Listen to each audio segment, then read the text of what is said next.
Hello, everyone. Here's a story about a woman and her husband who went for a drive together. However, along the way, an argument broke out between them, leading the woman to storm out of the car in anger and disappear without a trace.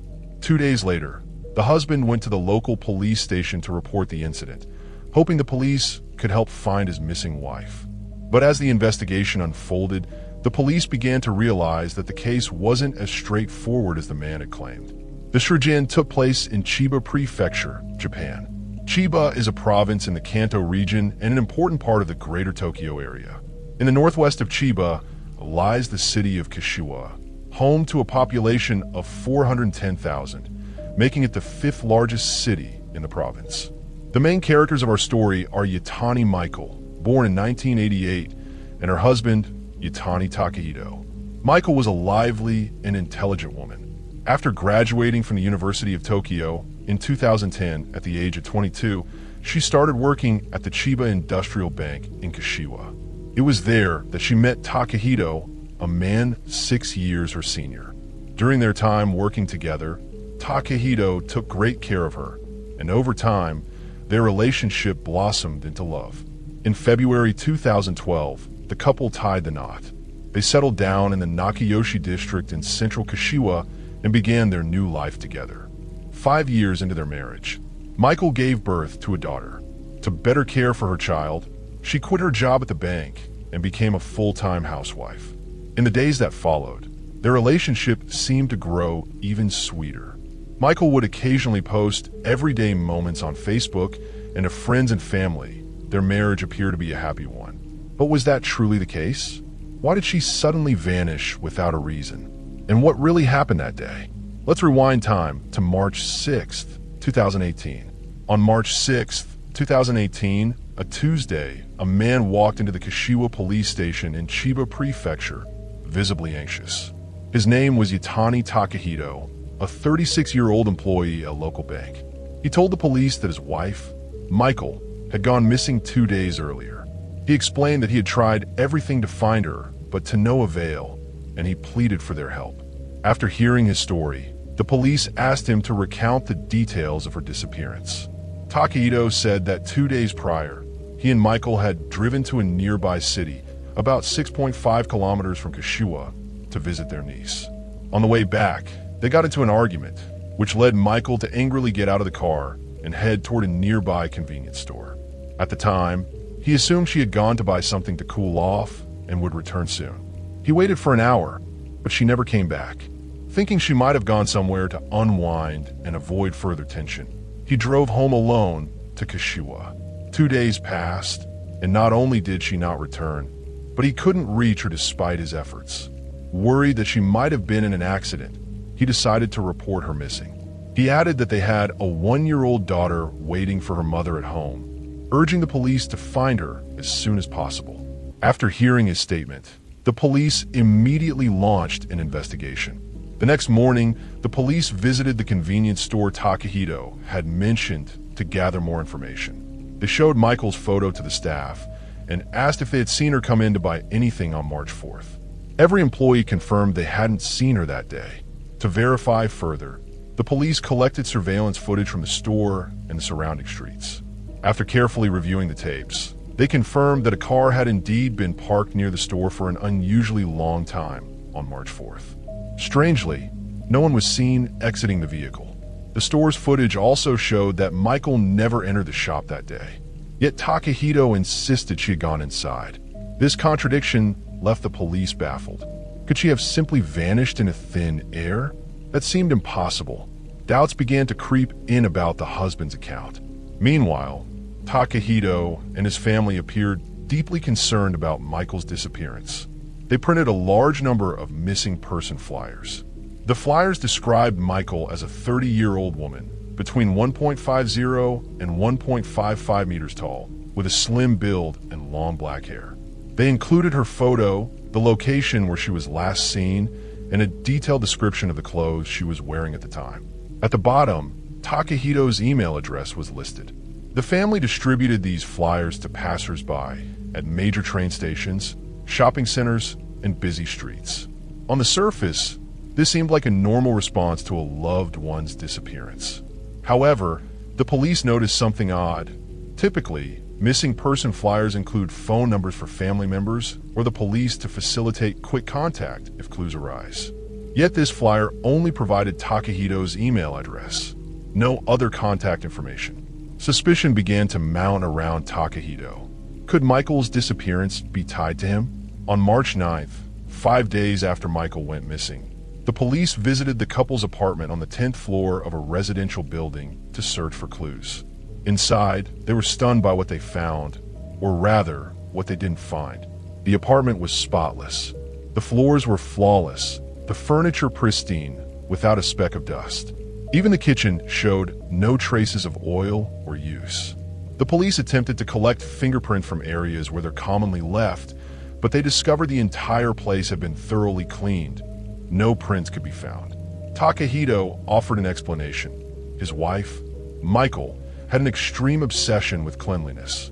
She would wear gloves even when touching furniture or appliances and insisted on keeping everything immaculate. He claimed this was why no fingerprints were present. While his explanation seemed plausible at first, the police weren't convinced. How could someone live in a home and leave no trace at all? Moreover, Michael's absence from the convenience store footage remained unexplained. Based on the evidence, or lack thereof, the police grew increasingly skeptical of Takahito's story. On March 12th, 8 days after her disappearance, they concluded he was involved and detained him, hoping he'd reveal Michael's whereabouts. For days later, under intense police pressure, Takahito cracked and confessed a shocking truth. Michael hadn't gone missing. She had been murdered, and he was the killer. He admitted to planning her death for some time. On the day of the incident, he prepared curry for her, lacing it with a sleeping pill. The strong smell of the curry masked the drug's odor, making it undetectable. After she finished eating, he suggested they go for a drive, and she agreed. Before leaving, Michael sent their 1-year-old daughter to her parents' house for them to look after.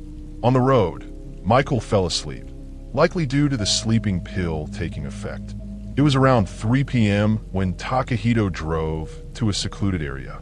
Seeing no one around, he took a rope he had prepared, strangled her to death, and then drove to his parents' home in Toride, Ibaraki Prefecture, about 12 kilometers from their apartment. His parents' house was a standalone property with a yard, where he buried Michael's body. When the police heard this, they suspected his actions would have caused a significant disturbance, raising the possibility that his parents were involved. Takahito denied this, insisting he acted alone while his parents were away and they knew nothing about it. Following his confession, the police located Michael's body in the yard of his parents' home in Toride, Ibaraki Prefecture. Takahito was formally arrested and awaited trial. Though he confessed, his statements weren't entirely reliable, leaving unanswered questions. Most importantly, whether anyone else was involved. Takahito claimed he buried Michael alone in his parents' yard, but further investigation cast doubt on this. His father, Yatani Kazuo, worked away from home during the week and was rarely present. His mother, Yatani Emi, suffered from cancer and seldom left the house. Additionally, Takahito's 90-year-old grandmother lived there year-round and rarely went out. If Takahito's story were true, that he acted alone, such a task would have been physically exhausting, time-consuming, and noisy, making it hard to believe no one in the household noticed. When the police questioned the family, Emi broke down. She revealed that her son had accidentally killed Michael in a drunken rage and came home to confess what happened. To protect him, she helped bury Michael's body in the yard. Further investigation into their communications uncovered messages on the Line app between Takahito and Emi, discussing preparations like acquiring sleeping pills and a coffin. Faced with this evidence, Emi could no longer hide the truth. She confessed everything. After giving birth to their daughter in 2017, Michael developed a severe cleanliness obsession, a form of obsessive-compulsive disorder. She'd repeatedly wash her hands, even after just cleaning something, unable to stop despite knowing it was unnecessary. She imposed strict rules on Takahito. He had to wear slippers indoors, use disposable gloves when touching objects, and wear traditional clothing outside, stripping it off immediately upon returning home. His phone and belongings had to be sealed in plastic bags, unopened indoors. If he didn't comply, she'd punish him by making him clean the entire house. Over time, this lifestyle became unbearable for Takahito. Already stressed from work, he felt suffocated by her demands, sinking into misery. In May 2017, he took Michael to a psychiatric hospital, hoping doctors could treat her condition. After a diagnosis, they prescribed medication, and for a short while she improved. But by October 2017, her symptoms worsened.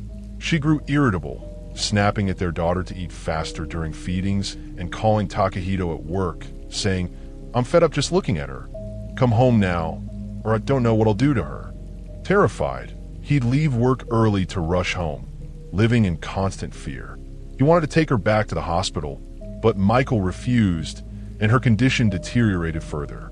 Overwhelmed by work stress and home life, Takahito began lashing out irrationally. A doctor later diagnosed him with depression, deepening his despair. Unable to endure it any longer, he hatched a dangerous plan. He wanted Michael gone. He shared this idea with his mother, who was horrified and tried to dissuade him. But whether out of pity for her son or a desire to do one last thing for him as she faced her own terminal illness, Emmy eventually relented. On March 2nd, 2018, 2 days before the murder, she told Takahito his father was away for work, giving them an opportunity to dig a hole in the yard.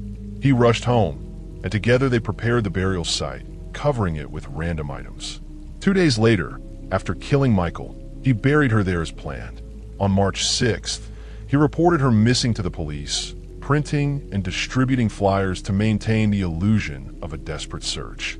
In reality, Michael lay buried in their family's yard. In truth, after their daughter's birth, Michael had quit her job to focus on family life. But her voice in the household faded. She bore the burden of childcare alone, while Takahito deferred to his mother, leaving Michael isolated. On social media, she often vented about the struggles of parenting, pleading for her husband's help. Instead, he turned to drinking and sleeping in, leaving her to cry in frustration as she longed to send their daughter to daycare and return to work. On May 22nd, 2019, 15 months after the incident, the case went to trial. Takahito claimed Michael's worsening mental state and threatening behavior toward their daughter drove him to kill her to protect the child. His defense presented evidence of his own mental illness, arguing his actions were beyond his control and requesting leniency. The prosecution countered that there was no proof their daughter's life was in danger. They argued that while family conflicts existed, Takahito had other options besides orchestrating a murder. They accused him of treating a human life as expendable for his own comfort, showing a callous disregard for its value. On June 15th, 2019, the court delivered its verdict. Takahito was convicted of premeditated murder and sentenced to 15 years in prison. Emmy received a 7-year sentence for aiding and abetting the crime. Justice was served, but the aftermath left a ripple of shock. Colleagues at Takahito's bank, where he'd been a rising star known for his politeness, were stunned by his actions. They lamented that Michael had been the sole caregiver for their daughter, who now faced life without her mother, father, or grandmother, a heartbreaking loss. Where there are people, there are conflicts. When problems arise, understanding and open communication can lead to solutions. Extreme measures only bring harm to others and yourself. From a criminal psychology perspective, this case reveals how untreated mental health issues, compounded by stress and isolation, can spiral into tragedy. Takahito and Michael's story is a stark reminder of the need for timely intervention. Be it therapy, support systems, or simply equals both suffered in silence, their struggles unseen by those around them. Had they sought help sooner, this devastating outcome might have been avoided. As experts in this field, we urge anyone facing similar pressures to reach out. No one should feel trapped in their own story. Goodbye for now, and stay safe.